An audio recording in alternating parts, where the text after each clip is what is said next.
السلام علیکم ورحمۃ اللہ وبرکاتہ۔ ہمارے ایک بیور نے سفر سے متعلق مسئلہ دریافت کیا تھا کہ مسافر کے لیے نماز پڑھنے کا کیا مسئلہ ہے۔ تو ہم یہاں پر دو تین چیزوں کو سمجھیں گے کہ آدمی مسافر شریعت کے نظر میں ہونے کے لیے، شرعی مسافر ہونے کے لیے کتنا کلومیٹر اس کو سفر کرنا ضروری ہے، یعنی کتنا کلومیٹر سفر کا ارادہ ہو تو وہ مسافر ہو سکتا ہے۔ تو تقریباً 78 کلومیٹر یعنی 78 کلومیٹرز کا اگر اس کی سفر کی نیت ہے تو اس پر مسافر کا حکم لاگو ہوگا۔ اور جہاں سفر کر رہا ہے وہاں 15 دن سے کم کی ٹھہرنے کی نیت ہو تب وہ مسافر ہوگا۔ اگر 15 دن یا 15 دن سے زیادہ ٹھہرنے کی نیت کر لیتا ہے تو پھر وہ مقیم ہوگا، جیسا اپنے علاقے میں رہ کر وہ نمازیں اور روزے رکھتا ہے اور اس کے لیے جو حکم ہے وہی حکم اس کے وہاں پر بھی ہو جائیں گے۔ اور اسی طرح مسافر جیسے عمرہ کے لیے جاتے ہیں بعض حضرات اور وہ 8 دن اور 4 دن کے لیے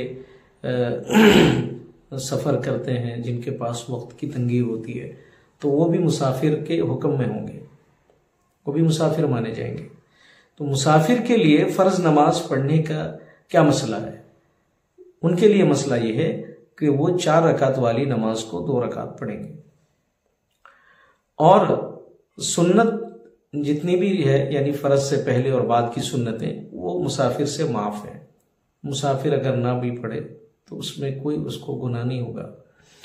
اور اسی طرح واجب وتر جو ہے اسے ادا کرنا پڑے گا، وہ معاف نہیں ہے۔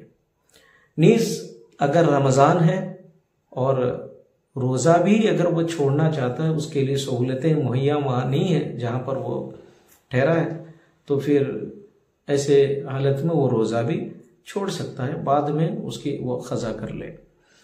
اب مسافر جب اپنے گھر سے نکلتا ہے تو کیا گھر سے نکلتے ہی اس پر مسافر کا حکم چالو ہو جائے گا، لاگو ہو جائے گا، یا اس کی کوئی حد ہے؟ تو اس کے بارے میں مسئلہ یہ ہے کہ جب اپنے گھر سے نکل کر شہر کے حدود کو پار کر جائے، یعنی جو شہر کی، اس کے ٹاؤن کی، اس کے قصبے کی، قریے کی یا اس کے سٹی کی جو حد ہوتی ہے، لمٹ، وہ لمٹ کو کراس کر گیا، وہ حد کو پار کیا شہر کے یا سٹی کے، تو پھر اس پر سفر کا حکم اب لاگو ہو جائے گا۔ کب؟ جدھر جا رہا ہے وہ تقریباً 78 کلومیٹر کا سفر کر رہا ہو اور 15 دن سے کم ٹھہرنے کی وہ نیت کر رہا ہو، تب وہ مسافر ہوگا۔ لیکن جہاں جا رہا ہے اگر وہاں پر 15 دن یا اس سے زیادہ کی نیت کی ٹھہرنے کی کر لیا نیت، تو پھر وہ مقیم مانا جائے گا، یعنی جیسے حکم گھر میں رہتے ہوئے اس کے لیے ہے شریعت کا، وہی حکم اس پر وہاں بھی لاگو ہوگا۔ اسی طرح مسافر اگر امام کے پیچھے نماز پڑھ رہا ہے، مثلا ہم اب حرمین میں ہیں، مکہ المکرمہ میں یا مدینہ المنورہ میں ہیں، اب وہاں کی نماز کو جماعت کے ساتھ نماز کون چھوڑ سکتا ہے؟ جماعت کے بغیر کون نماز پڑھنا چاہے گا؟ تو اس کے لیے حکم ہے کہ امام کے پیچھے وہ 4 رکعت پڑھ سکتا ہے، اس کے لیے اجازت ہے۔